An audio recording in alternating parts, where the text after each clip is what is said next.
नमस्कार. घरी बसूनच भाषणाची तयारी कशी करावी किंवा घरी बसूनच भाषण कसं शिकावं? हो, हा व्हिडिओ अतिशय महत्वाचा आहे, तुमच्या कामाचा आहे आणि घर बसल्या भाषण शिकता येतं याची माहिती देणारा हा व्हिडिओ आहे. आता पहा, घरी बसूनच भाषण कसं शिकावं? तर घरी बसून भाषण शिकता येतं का? पहिला पडलेला तुम्हाला प्रश्न. घरी बसून कुठं भाषण शिकता येईल का सर? आणि मग बरीच मंडळी तुमच्याकडे भाषण शिकायला येते. मग आम्ही घरी बसून कसं शिकावं? या व्हिडिओच्या माध्यमातून तुम्हाला सविस्तर माहिती देतो. आता पहा, काही लोक ट्रेनरकडे जातात, म्हणजे आमच्याकडे येतात आणि भाषणाचे टिप्स घेतात, धडे घेतात. आम्ही प्रॅक्टिकली भाषण शिकवतो, पण काही लोकांना इथं येणं शक्यच नाही. पण भाषण तर शिकायचंय आणि इथं येणं परवडत नाही किंवा आमची फीस परवडत नाही. मग अशा लोकांसाठी काय करावं? आणि म्हणून अशा लोकांसाठी हा व्हिडिओ लोकांपर्यंत जावा यासाठी हा अट्टहास आहे. हा व्हिडिओ मी तुम्हाला देत आहे.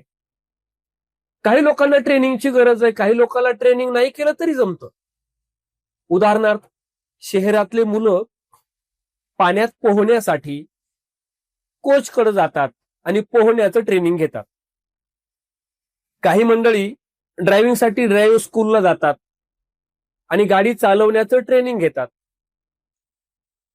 मग जे गाडी चालवण्याचं ट्रेनिंग घेत नाहीत, ते गाड्या चालवत नाहीत का? तर चालवतात. मग शिकतात कुठं? तर गावाकडंच त्यांच्या स्वतःच्या वाहनावर म्हणा, मित्राच्या वाहनावर म्हणा, पाहुण्यांच्या वाहनावर बसून म्हणा, ते वाहन चालवायला शिकतात, गाडी चालवायला शिकतात. पोहणारी माणसं गावाकडे पण पोहायला शिकतात की, त्यांना कोणी कोच नसतो. म्हणजे शहरातली मुलं कोचिंग लावतील, पोहायला शिकतील, स्विमिंग पूलवर जातील. पण खेड्यातली मुलं गावातल्या विहिरीमध्ये, पाटामध्ये, नदीमध्ये, तलावामध्ये जिथं पाणी आहे तिथं स्वतः शिकतील आणि हळूहळू ते पोहायला लागतील. तसंच हो, भाषणाचं सुद्धा ज्याला आमच्याकडे यायचं लांब होतंय, ज्याला आमच्याकडे यायला जमतच नाही किंवा ज्याची आर्थिक परिस्थिती आमच्याकडे येऊन भाषण शिकण्याची नाही, अशा लोकांसाठी घर बसल्या सुद्धा भाषण शिकता येतं हे सांगायला लागलो. आता दोन्ही उदाहरणं दिलेत तुम्हाला. कोचिंग मधून सुद्धा शिकता येतं आणि बिगर कोचिंगचं पण शिकता येतं. बिगर कोचिंगचं कसं शिकावं? तर पहा, विलासराव देशमुख उत्तम वक्ते होते. कुठल्या कोचिंगकडे गेले, कुठल्या कोचकडे गेले, कुठल्या ट्रेनरकडे गेले, पण उत्तम राजकीय क्षेत्रातले उत्तम वक्ते होते. स्वर्गीय आर पाटील उत्तम वक्तृत्व होतं. कुठल्या ट्रेनरकडे गेले, कधी कुठल्या कोचकडे गेले, पण चांगलं भाषण म्हणजे राजकीय क्षेत्रातला उत्तम वक्ता म्हणजे स्वर्गीय आर पाटील. स्वर्गीय प्रमोद महाजन किती सुंदर वक्तृत्व, देशाला भुरळ पाडणारं त्यांचं वक्तृत्व होतं. कदाचित ते आज हयात असते तर प्रधानमंत्री पदाच्या रेसमध्ये राहिले असते. पण ही जी मंडळी आहे ना, ही कुठं शिकली बरे भाषण?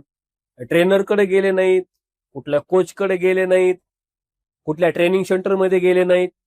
मग ही लोक जसं घरी बसल्या भाषण शिकले तसं आपणही शिकू शकतो. मग ही मंडळी कुठे भाषण शिकली? मी महाजनांच्या तोंडून ऐकलं आहे खूप काही वर्षापूर्वी, की मी शेतात डोंगरात जाऊन भाषण करायचो आणि तिथं भाषणाचा सराव करायचो. म्हणजे ते भाषणाचा सराव कुठे करायचे? शेतात जायचे, डोंगरात जायचे आणि समोर लोक आहेत असं इमॅजिन करायचे, समोर पब्लिक आहे असं चित्र उभा करायचे आणि डोंगरातच झाडाझुडपामध्ये दगडा धोंड्याला माणसं समजून ते भाषण करायला लागायचे आणि भाषणाचा सराव करायचे. मग इथं भाषणाचा सराव करून करून करून ते हळूहळू मग समाजामध्ये बोलायला लागले. मग मुंडे साहेबांचं सुद्धा तसंच, डोंगरामध्ये शेतामध्ये भाषणाचा सराव करायचा. आपल्याकडं अलीकडं अनेक वक्ते असे आहेत की त्यांनी घर बसल्या घरीच प्रवचनाची, कीर्तनाची तयारी केली आणि ते आता चांगलं कीर्तन करतात, प्रवचन करतात, व्याख्यान करतात. बाकीच्यांचं जाऊ द्या, मी माझं स्वतःचं उदाहरण सांगतो. मी घरीच भाषणाची तयारी करायचो, मी घरीच कीर्तनाची तयारी करायचो, मी घरीच प्रवचनाची तयारी करायचो आणि माझ्या रूममध्ये किंवा मी माझ्या शेतामध्ये लोक समोर आहेत असं इमॅजिन करून मी लोकांना प्रबोधन करतोय असं समजून मी माझं स्पीच चालू करायचो, मी माझं भाषण चालू करायचो. आता हा रियाज करून करून करून मला लोकांसमोर बोलायला यायला लागलं. म्हणजे साधी सरळ सोपी गोष्ट आहे की तुम्ही तुमच्या रूममध्ये, तुम्ही तुमच्या शेतामध्ये, तुम्ही तुमचं भाषण, त्याचे मुद्दे काढून, त्याची टिप्पणी तयार करून, त्याचं कागदावर तुमचं भाषण उतरवून, किंवा तुम्ही मनन करून, चिंतन करून तुमचं भाषण लोक समोर आहेत असं इमॅजिन करून तुम्ही तुमच्या रूममध्ये सुद्धा सराव करू शकता आणि तुमच्या शेतामध्ये सुद्धा सराव करू शकता. म्हणजे अनेक उदाहरणे आहेत. स्वर्गीय बाळासाहेब ठाकरे यांचं उदाहरण. कुठल्या कोचकडे गेले होते, कुठल्या ट्रेनरकडे गेले होते? नाही, ते तर घरीच शिकले. या मंडळींनी मी जे उदाहरणं द्यायला लागलो ते राजकीय क्षेत्रातील दिग्गज लोकांची उदाहरणं आहेत. राजकीय असू द्यात, सामाजिक असू द्यात, वैद्यकीय असू द्यात, क्षेत्र कोणतंही असू द्यात, भाषणाची तयारी तुम्हाला मनात करावी लागते आणि हे सारं मनातच घडतं. मनात घडलेलं रणात व्यक्त करण्यासाठी तुम्हाला हक्काचं व्यासपीठ हवंय, तर मग स्वतःचं व्यासपीठ उपलब्ध करा. मग लोक समोर आहेत असं समजून जर तुम्ही बोलायला लागलात तर तुम्हाला लोकांमध्ये बोलतोय अशी एक अनुभूती येईल आणि मग तुम्ही नंतर लोकांमध्ये गेल्याच्या नंतर फारशी गडबडणार नाही. ठीक आहे, सुरुवातीला भीती वाटेल, सुरुवातीच्या काळात भीती वाटणारच आहे. नंतर नंतर ती भीती हळूहळू सरावाने कमी होईल. पण मला सांगायचं काय, तर घर बसल्या सुद्धा लोक समोर आहेत असं इमॅजिन करून तुम्ही घरी बसूनच भाषणाची तयारी करू शकता.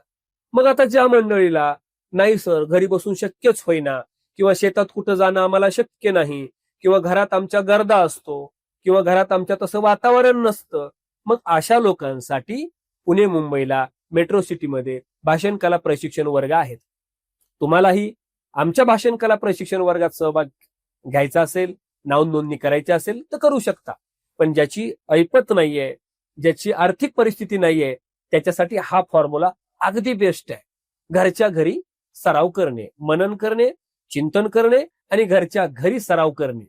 आता ज्या लोकांना माझ्याकडे यायचा वेळच नाहीये, म्हणजे काही लोकांना आर्थिक परिस्थिती आहे सर, पण तुमच्याकडे यायला आणि तुमचं 3 दिवसाचं निवासी प्रशिक्षण करायला 3 दिवस सलग 3 दिवस आम्ही तुम्हाला देणं आमच्याकडे काही शक्य होईना आणि वेळच काही मिळाना, तर त्यासाठी माझं सुषेण महाराज नाईकवाडे नावाचं ऍप आहे, ते ऍप डाउनलोड करून घ्या आणि त्याच्यामध्ये जी प्रोसेस आहे ते परचेस करण्याची, ती प्रोसेस करा आणि घर बसल्या अगदी घरी बसूनच भाषणाची तयारी करा. पण विनंती आहे, हात जोडून विनंती आहे, पण भाषण करायला लागा.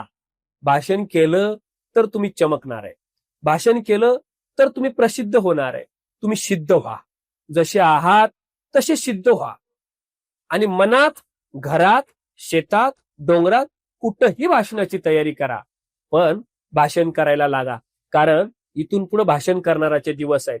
राजकीय क्षेत्रात, सामाजिक क्षेत्रात अतिशय ज्याला भाषण जमत नाही ते फार मागं पडतात, आणि ज्याला भाषण जमतं ते राजकीय सामाजिक क्षेत्रात अतिशय स्पीडनं पुढे जातात. म्हणून भाषण करा. घर बसल्या सुद्धा भाषणाची तयारी करू शकता. आमचं वक्तृत्वाची साधना नावाचं पुस्तक आहे किंवा माझं ऍप आहे, त्याची मदत तुम्ही घेऊ शकता आणि घरी बसूनच भाषणाची तयारी करू शकता. धन्यवाद.